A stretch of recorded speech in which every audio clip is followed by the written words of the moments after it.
Fool, the first card and the last card of the Major Arcana. Now, the number of the Fool is 0. It's right in the middle. It's what we would call the Abyss card. The Major Arcana from the Fool, 0 to 21, the world, the universe, what have you, everything. Number 1, the Magician, master of your domain. But whether you make a good decision or whether you make a bad decision, it doesn't matter at this phase, because the paths are open and they need to be made. Here you're free to go in any direction.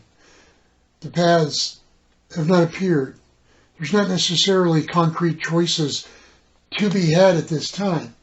So when this is in the upright position, a lot of 10-card cycles will start appearing within the spread. Look for aces.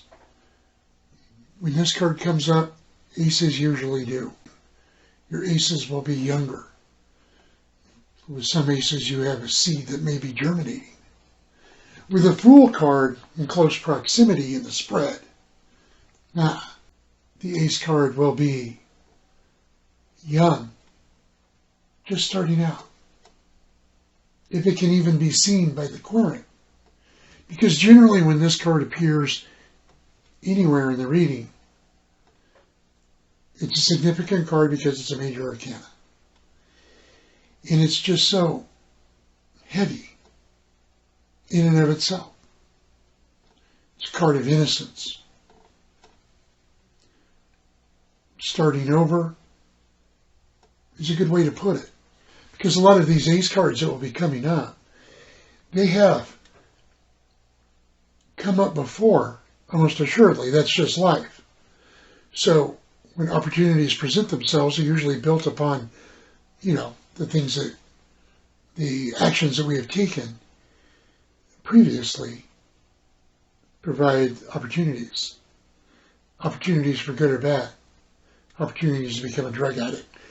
Opportunity to get a fifth of whiskey and lose yourself for the first time in your life. And then you keep doing it over and over again. Probably a bad analogy. But that would be like a real bad path. But it's, when we get to the next card of the Major Arcana, the Magician, that's when things will start germinating. Are we going to take care of these things and nurture them along? Are we going to let them go? Which ones are we going to choose? If it's inverted, the same things still apply. Any aces that are appearing, they're so new that they may not be able to be recognized, especially by the querent, but they'll probably be repetitive. Opportunities that come up the last time that they were in this place, when they had completed the cycles of the Major Arcana and gone all the way through. There's some overconfidence, and that will breed recklessness. So if your querent is bipolar and they have a tendency to overestimate their current abilities in the moment, well, this card could have some implications for them, or let you know where they might be. Everybody cycles. It's not going to be anywhere that they haven't been before. Not thinking things through. So when this card is inverted, it means that you're stepping in to the next card, number 1 of the Major Arcana, the Magician.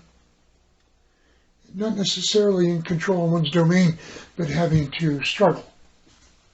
They'll bring out narcissistic aspects of the querent, the one you're reading for. The ruling planet of this card is Pluto, which in my opinion is not the greatest planet.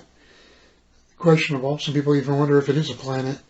It has a lot of drama attached to it. Always has. It rules some pretty weird stuff. So when this card is in the inverted position, the negative aspects of Pluto you might want to apply. It's in the upright position. The positive and not so negative aspects apply. The open-mindedness makes sense, since you've got everywhere to go.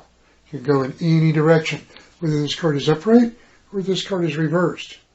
It's the best time, the best card you can get. That's an indicator that you really do control your fate, that you really are, in control of your actions. Because sometimes that's easier said than done, and at other times it's even more so hard to do, period.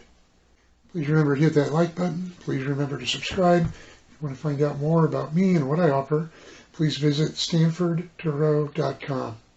And I'll see you next time.